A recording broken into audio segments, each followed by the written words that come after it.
not even gonna record you eating that. It's a mess. And these are the two best teams. Mm-hmm. And whichever team has the most points at the end of the game will win the game.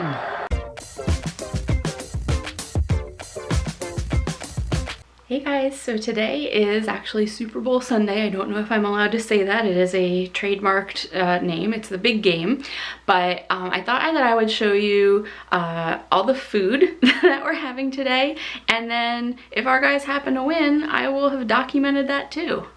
So I really don't follow any sports, but I guess I am by default a Philadelphia sports team fan. So since our guys are in the Super Bowl today, I am trying to wear green. But otherwise, this is historically the t-shirt that I usually wear on Super Bowl Sunday.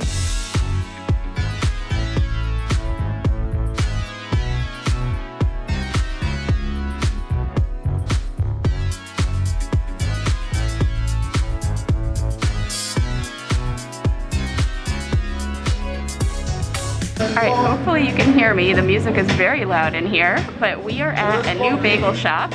And they make Montreal style bagels, which I had never heard of before. You always just hear of New York style bagels. So Montreal bagels are boiled in honey water, and then they are always cooked in a wood-fired grill. And they are a little bit thinner and smaller. They have a bigger hole, but they are more dense than a traditional New York bagel. So we're curious to see what they're like here. There's a lot of people in here waiting for their orders, but I'm surprised that there's no one else sitting and eating. I thought it might really be packed at 9 a.m. on a Sunday. Okay, let's see what we got. More napkins! Yay! Hand sanitizer. Proud of it. Well, are they just loose? No, they're in packaging. Okay. It's probably yours. This seems pretty thick. Oh, yeah, it's probably mine. Okay. Wow, that's got some weight to it. Alright, so what I got was just a regular egg bagel with vegetable cream cheese. Just to have a baseline kind of thing. Oh. Oh, that looks good. I went the opposite. Yes. Oh, look at that big hole and all the cream cheese just coming out of it. Holy mackerel. Okay, and then yours was a sandwich called the Cure? Yeah. Okay, and it had like a bunch of different kinds of meats. Bacon. And whoa, that's you might need a fork for that. Should be interesting. Yeah, a bunch of different kinds of meats and sriracha sauce, and then it's on an everything bagel, so it's just a lot of toppings. So let's see. What I've been with, get on my finger. Wow. I'm not even gonna record you eating that. It's a mess. I don't know how I'm supposed to grab it. There's no. Maybe if you kept it wrapped in the paper, you could hold it together. Wow, I don't know. I can't feel the bottom bagel. That's the problem.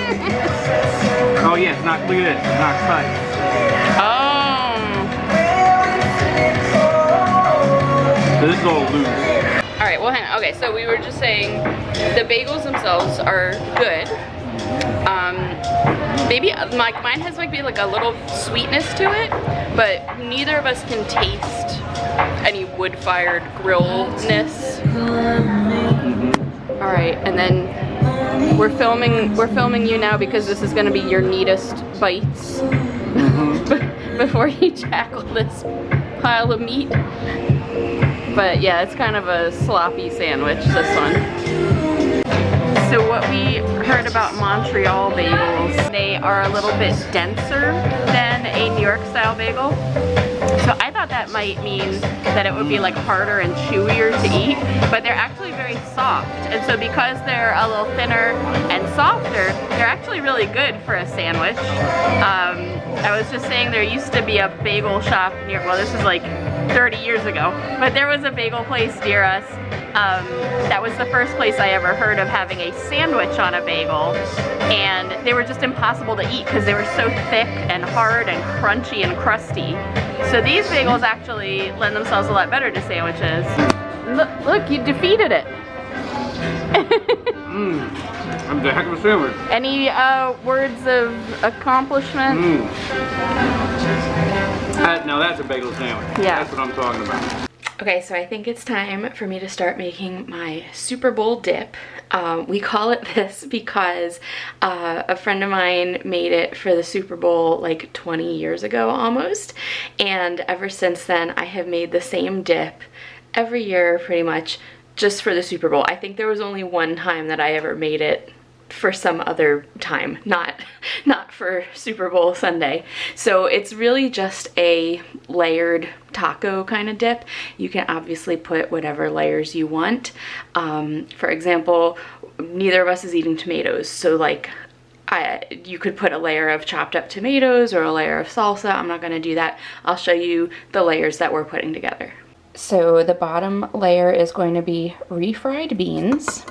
Then the next layer will be about like 8 ounces of sour cream. They only had these giant containers, but if you can just get like a small 8-ounce container, it's that with some taco seasoning mixed in. I actually have like a half a packet here, so I think that would be good to mix in with it.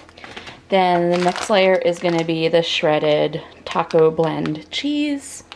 And then you can kind of get creative. So I usually do a layer of shredded lettuce. They didn't have the like pre-shredded kind at the store, so I'm just gonna cut this up. And then I'm going to do some black olives and some chopped scallions. Sometimes I do onions. And if I have any leftover taco seasoning, sometimes I'll sprinkle that over the top as well. All right, so I'm gonna make this in this like square baking dish. I always struggle with the right dimensions for this, but I think I've used this one before, and so it's like a little deeper, so it'll be smaller in square footage, but deeper. Anyway, all right, so I'm gonna start with the bean layer and just kind of smooth that out.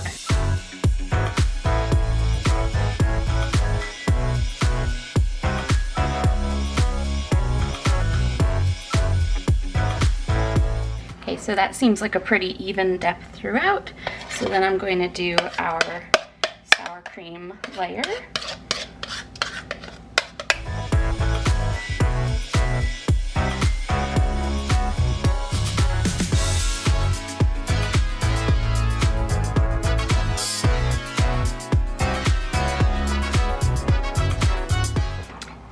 So again, that's sour cream with a little taco seasoning mixed in, and it doesn't really matter if it's not like 100% beautiful because we're gonna cover it with a bunch of other stuff. So next is going to be the cheese layer. You could just use regular cheddar cheese or whatever you like. I'm just using this nacho taco blend because it's already, you know, a blend of cheeses and it has a little seasoning in it as well.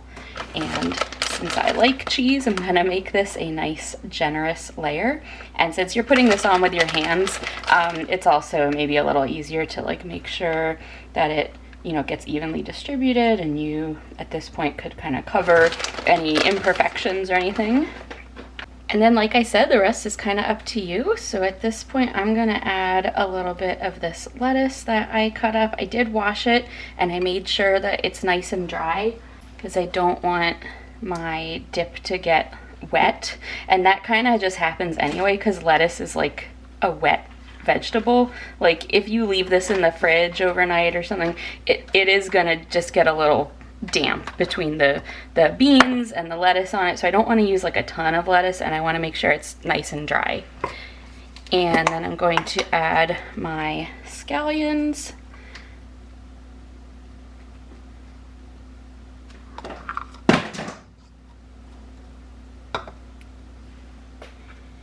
And finally, I'm going to do the black olives, and we love olives, so I will use this whole little can. Olives also are another wet ingredient, so again, just kind of keep that in mind as you're like preparing for, you know, making this in advance. And again, like tomatoes would make this look really nice, but just like neither of us is eating tomatoes right now. So I'll say this is our finished Super Bowl dip.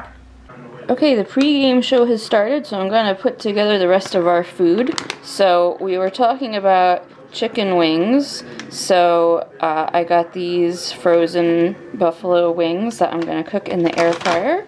And we have some blue cheese dressing to go with those. And if you want, I can put some carrot sticks on the side. Sure. Okay, so we'll have carrot sticks too. And then the other thing I want to do, this is a little extra maybe, but I keep seeing all my favorite cheese social media accounts doing something where they take like a small wheel of soft cheese and they dip potato chips in it. So I got a little wheel of Harbison, which you have seen me use on this channel before because I like using it as a centerpiece for cheese boards. But I'm going to, just like I had done before, I'm going to just cut off the top rind and then let it sit out for a little while and kind of soften up. And then we're going to dip potato chips into it. So I think Harbison and potato chips is supposed to go together well, so let's see. I'm gonna start at this end. Okay, so we have our buffalo wings with blue cheese and carrot sticks. And then we have our Super Bowl dip, which is just taco dip with chips. And then we have the Harbison cheese, which needs to soften up a little bit more with potato chips. And hopefully that's good. Otherwise, that'll be a very expensive mistake. So here's our spread of snacks. Yeah. So this is actually a really good combination. The cheese isn't really softening as quickly as it usually does. Usually this is like melty by the time you take it out of the fridge. But anyway, it has a really good combination. The salty oiliness of the chips. The kind of like musty creaminess of the cheese. Good crack. Mm-hmm. You wanna try some? You just had some. How'd you like it? Very good. Yeah, you exactly what you're talking about. Yeah, you need to like press against something, your hand or. Don't break the chip. It's like Yeah, don't break the chip. It's almost like a challenge. There's our girl. Mira. Wee.